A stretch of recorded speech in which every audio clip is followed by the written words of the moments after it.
AI 시대에 따라 주식시장에는 수많은 기회들이 탄생하고 있습니다. 그 중에서도 지금은 굉장히 싸지만 앞으로는 애플과 삼성의 투자에 따른 수혜를 받으며 폭발적인 성장을 기대할 수 있을 만한 기업은 누가 있는지 같이 공부해 보도록 하겠습니다.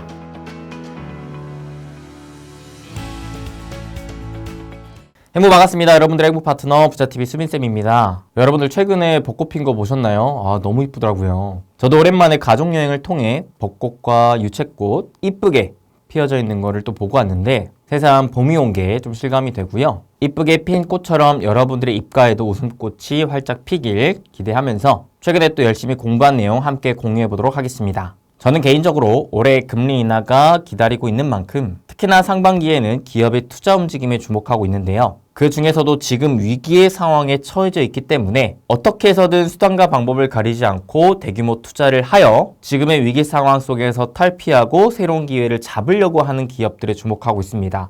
대표적으로는 미국의 애플, 우리나라의 삼성전자가 있겠죠. 이 두 기업 같은 경우에는 최근에 AI 시대에 따라 다른 기업들에 비해 조금은 뒤처지는 모습을 보이면서 어찌 보면 큰 위기의 상황에 직면했기 때문에 한시라도 빨리 이 위기를 탈피하기 위한 대규모 투자를 감행해야 하는 입장이라 보여집니다. 실제로 삼성전자와 애플의 최근 움직임을 보시면 그러한 투자에 따른 움직임이 보다 구체적으로 나오고 있다는 게 확인이 됩니다. 가령 애플 같은 경우에는 지난 2014년부터 계속 10년간 유지해왔던 자율주행 전기차 프로젝트 조직을 올해 2월 완전히 해체하면서 새로운 먹거리로 AI를 콕 집어 대규모 투자를 발표했었죠. 그 다음에 삼성전자 같은 경우에는 메모리 반도체에 있어서의 새로운 변화를 이끌고 있는 HBM 분야에 대규모 투자를 지속적으로 발표해주고 있는 상황입니다. 근데요, 이러한 애플과 삼성이 공통적으로 주목하고 있는 새로운 분야가 있었으니 그게 바로 로봇입니다.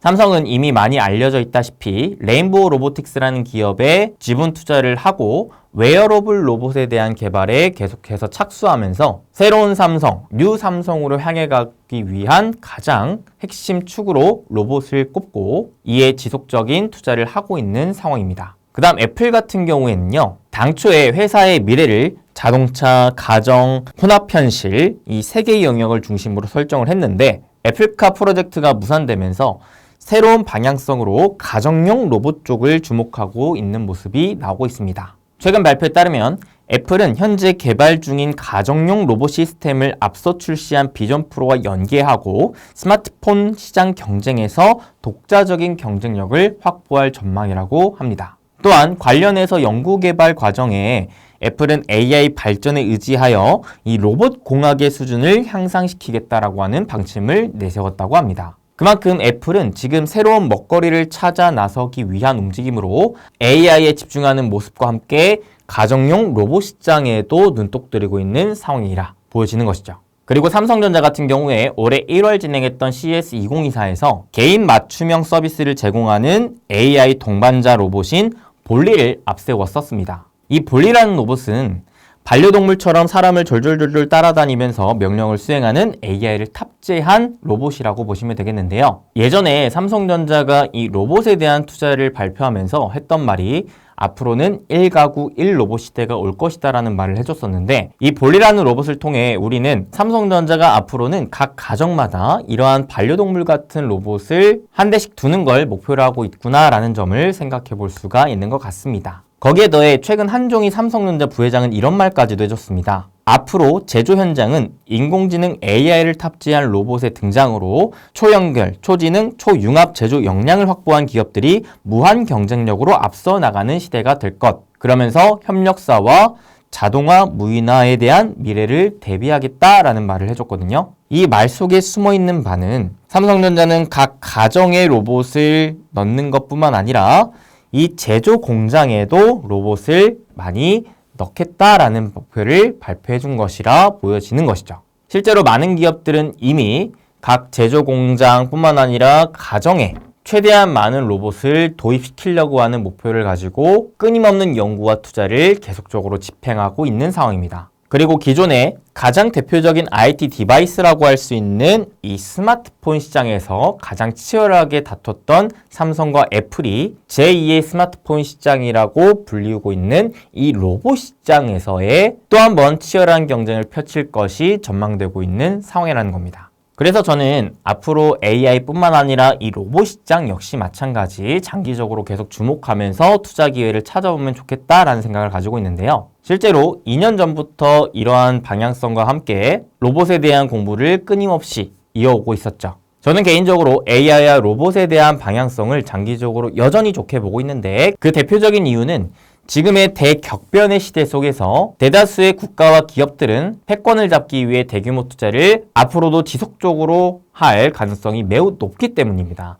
이러한 방향성은 각 국가와 기업들 입장에서는 선택이 아닌 필수의 영역으로 이미 자리를 잡았다라고 볼 수도 있겠고요. 왜냐하면 코로나 시대 이후 굉장히 큰 문제로 자리 잡고 있는 고물가, 고금리, 저성장, 그리고 예전부터 구조적으로 점점 더 심해지고 있는 저출산, 고령화 문제, 이 모든 문제를 해결할 수 있고 지금의 탈세계화 시대 속에서 점점 심해지고 있는 공급망 재편의 움직임에 대해 반드시 해야 하는 게 아무래도 생산성 향상 문제라는 점이기 때문입니다. 이 생산성 향상을 이뤄내기 위해서라도 각 국가와 기업들은 AI와 로봇에 집중할 수밖에 없는 구조라는 것이죠. 게다가 미국을 주도로 한 금리 인하가 본격적으로 진행이 된다면 여기에 들어가는 돈들은 더해지면 더해질 것이기 때문에 앞으로 AI와 로봇에 대한 투자 방향성은 더 커졌으면 커졌지 줄어들 것 같지는 않다는 생각을 개인적으로 해보고 있는 겁니다. 왜냐?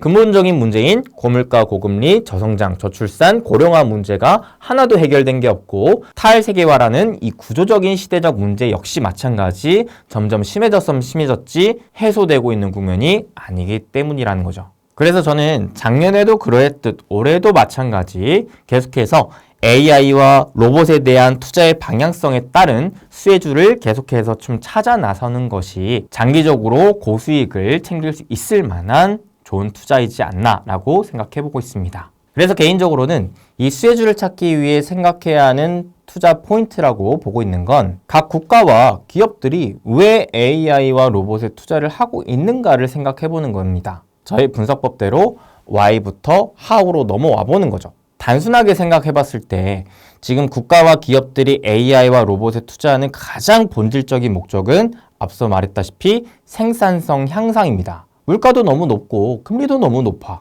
심지어는 지속적인 저성장 국면에 빠져 있어. 거기다가 또 미국과 중국을 주도로 탈세계화 국면에 빠지면서 공급망까지 재편을 해. 선진국들 입장에서는 기존에 물가가 싼 곳에서 위탁 생산을 맡겨가지고 비용을 많이 절감시켰었는데 이제는 또 그렇게 못한대. 결국 선진국의 공장을 많이 짓고 제조를 돌리면 인건비뿐만 아니라 여러 가지의 고정비가 더 부담이 되기 때문에 기업들 입장에서 어떻게 해서는 이러한 고정비를 최대한 줄이고 싶다라는 거죠. 거기다가 구조적으로 저출산 고령화 문제가 심해지면 심해질수록 점점 더 일할 수 있는 사람을 구하는 건 힘들어지는 것이고요. 결국 여러모로 사람을 대체하면서도 비용을 절감시키고 생산성을 향상시킬 수 있을 만한 기술에 투자를 해야 된다는 것인데 그게 바로 대표적인 AI와 로봇이라는 거죠. 그렇다면 그 AI와 로봇 중에서도 생산성 향상에 도움을 주는 분야는 뭐가 있고 그러한 기업은 누가 있는가? 이러한 생각을 좀 가져보면 좀 더 수혜주 찾기 용이하지 않을까 싶은데요. 그런 관점으로 제가 로봇 기업들을 좀 분석한 결과 지금은 좀 싸지만 앞으로는 로봇의 성장성과 함께 중장기적인 성장을 기대할 수 있을 것 같다라고 생각한 기업이 하나가 있어서 여러분들에게 공부 차원에서 함께 공유해드려 보도록 할 텐데 그 기업은 바로 인탑스라는 기업입니다. 인탑스는 원래 IT 디바이스 전문 기업이라고 볼 수가 있어요. 1981년도에 설립되었는데 주요 고객사가 삼성전자거든요. 삼성전자랑 인탑스는 지금까지 정말 오랜 기간 같이 협력을 했던 구조인데 대표적으로 삼성전자의 휴대폰 케이스를 인탑스가 만든 것으로 협력 관계를 이어온 거죠. 그러면서 이 휴대폰 케이스뿐만 아니라 여러 가지 IT 디바이스에 관련해서 협력업체들로는 부품을 조달받고 생산, 조립, 애프터 서비스 등의 종합 서비스를 하는 구조로 위탁 생산을 도맡아 진행하고 있는 기업이라고 이해하시면 되겠는데요. 이 기업이 앞으로는 로봇을 위탁 생산하려고 하는 모습을 보여주고 있다는 것에 주목해 볼 필요가 있어 보입니다. 이미 미국의 베어 로보틱스의 서빙 로봇인 서비의 위탁 생산을 독점적으로 맡아 진행을 하면서 2021년을 시작으로 연간 5,000대씩 2년간 약 1만 대를 생산을 확보하며 빠른 성장을 이뤄내고 있는 상황이었는데 그로 말미암아 2020년 영업이익 650억, 2021년 876억 원, 2022년 1,420억 원으로 매년 약 65%의 매출 성장을 폭발적으로 이뤄내고 있는 기업이라고 볼 수가 있겠습니다. 그렇게 돈을 마구마구 벌어들이면서 현재 안정적인 재무 구조를 갖추고 있는 상황인데 최근 발표에 따르면 그 넉넉한 현금 곡간을 활용해서 M&A를 적극적으로 물색하고 있다고 합니다. 그래서 그 M&A로 말미암아 신성장 동력을 추가적으로 더 확보해 준다면 주식시장에서의 평가도 달리 받을 수 있지 않을까 기대를 좀 걸어보고 있는데요. 제가 개인적으로 인탑스를 공부해 볼 만한 기업이라고 꼽고 있는 이유는 지금 로봇을 자기가 만들겠다라고 하는 업체들은 굉장히 많은데요. 생각보다 대규모로 양산 체계를 갖춘 기업은 그렇게 많지가 않습니다. 거의 어떤 구조냐면 고객사가 우리 로봇 좀 필요한데 만들어줄 수 있어? 이렇게 요청하면 그 로봇 기업이 그 고객의 공장에 방문을 합니다. 그러면서 공장을 쭉 둘러보고 고객님, 이 공장에는 이러한 로봇이 이렇게 만들어서 쓰여지면 될 것 같아요. 라고 하는 걸 제시를 하고 실제로 계약이 체결이 되면 그 고객의 요청사항에 따라서 수작업으로 로봇을 하나하나 사람이 만드는 구조거든요. 대부분의 로봇 기업들이 그럽니다. 그렇다 보니 어떨까요? 사람이 달라붙어서 하나하나를 만들기 때문에 매출의 성장 폭발성을 이뤄내기가 아무래도 힘들죠. 당연히 대기업들의 수주를 받는 것은 더 어려울 것이고요. 결국 대기업들이 로봇에 투자를 하는 가장 궁극적인 목적은 이 공장에 사람을 대체하는 로봇을 넣기 위함이잖아요. 그러려면 성능도 좋아야 되겠지만 궁극적으로 비용이 싸야 하고 경쟁사들과 비교를 했을 때 대규모 양산 체계로 말미암아 그 고정비를 떨어뜨리기 위한 목적이 가장 크다고 볼 수가 있겠죠. 그렇기 때문에 장기적으로 이 로봇 기업의 경쟁력을 갖추기 위해서는 로봇 자체적인 기술력의 우위를 잡는 것도 필요하겠지만 대규모 양산 체계로 말미암아 원가 경쟁력을 갖추는 게 좀 필요하지 않나 싶습니다. 실제로 로봇 스타트업 기업들은 계속해서 우후죽순 늘어나고 있긴 한데 아직까지 대규모 생산 능력을 보유한 기업들은 굉장히 희박하다고 볼 수가 있거든요. 근데 인탑스의 경우 예전부터 삼성전자와 끈끈한 협력 관계를 가지고 오고 있는 업체이자 대량 생산 능력을 보유한 기업이기 때문에 그래서 계속 이슈화되고 있는 게 삼성의 로봇을 이 인탑스가 양산할 것이다 라는 이슈가 계속해서 나오고 있더라고요. 아직까지는 뭐 실체화 구체화된 건 없겠지만 이게 만약에 정말 잘 집행이 된다고 하면 인탑스는 삼성의 로봇 투자에 힘입어 삼성의 로봇 사업부와 같이 성장을 할 수 있을 만한 굉장히 큰 성장 동력을 얻을 수가 있다고 볼 수가 있겠죠. 그래서 인탑스는 장기적으로 보면 볼수록 로봇을 전문적으로 위탁 생산하는 업체가 되지 않을까라고 생각을 하고요. 그리고 이런 기업의 주가의 특징은요. 메인 고객사의 핵심 아이템이 얼마나 많이 팔리는지에 따라 주가가 같이 움직이게 됩니다. 예를 들어 애플의 아이폰을 대만의 폭스콘이라는 업체가 계속해서 위탁 생산하고 있죠. 그렇기 때문에 폭스콘의 주가는 애플의 아이폰이 얼마나 많이 팔리는지 그 흐름에 주가가 따라 움직이게 되었었습니다. 이런 걸 생각을 해본다면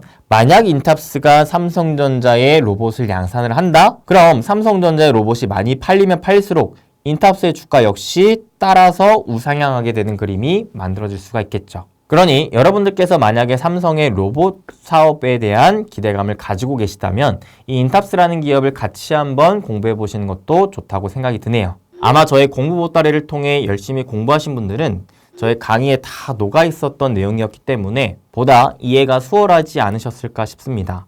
거기에서도 제가 올해 가장 유망한 산업이라고 꼽았던 건 역시나 AI였고 그 다음으로 또 로봇도 같이 강의를 해드렸었죠. 그에 대한 견해는 저는 여전히 변함이 없고요. 오히려 더 했으면 더 했다라는 생각을 가지고 있습니다. 그러니 올해 공부 보따리를 통해 유망한 산업 같이 공부하신 분들은 다시 한번 더 체크하시면서 과연 앞으로 좀 더 장기적으로 볼만한 기업은 누가 될까? 이런 점들을 더 엄선해서 보다 좀 장기적인 시야를 통해 수익을 좀 극대화하시면 좋지 않을까라는 개인적인 바람이 있고 그런 여러분들을 응원하며 오늘 영상 마무리해 보도록 하겠습니다. 그리고 제가 최근에 우리 구독자분들을 위해 특별히 제작해서 무료로 배포해드렸던 전자책 반응이 너무나 좋아서요. 아마 다음 영상에는 또 다른 버전의 전자책을 무료로 배포해드리지 않을까 싶네요. 그 전자책은 다음 영상에서 자세하게 또 안내해드릴 테니까요. 다음 영상도 기대 많이 해주시고요. 저는 다음 영상에서 전자책과 함께 또다시 찾아뵙도록 하겠습니다. 최근에 계절이 바뀌면서 저도 한번 감기를 앓고 지나갔는데 저 외에도 주변에 보니까 감기 걸리시는 분들이 정말 많더라고요. 그러니까 우리 여러분들 부디 또 감기 조심하시고 감기 외에도 건강관리 잘 하시면서 따뜻해지는 계절만큼 여러분들의 계좌 역시 보다 더 따뜻해지길 같이 또 응원하며 마무리하겠습니다. 여러분들 항상 건강하시고 행복되세요.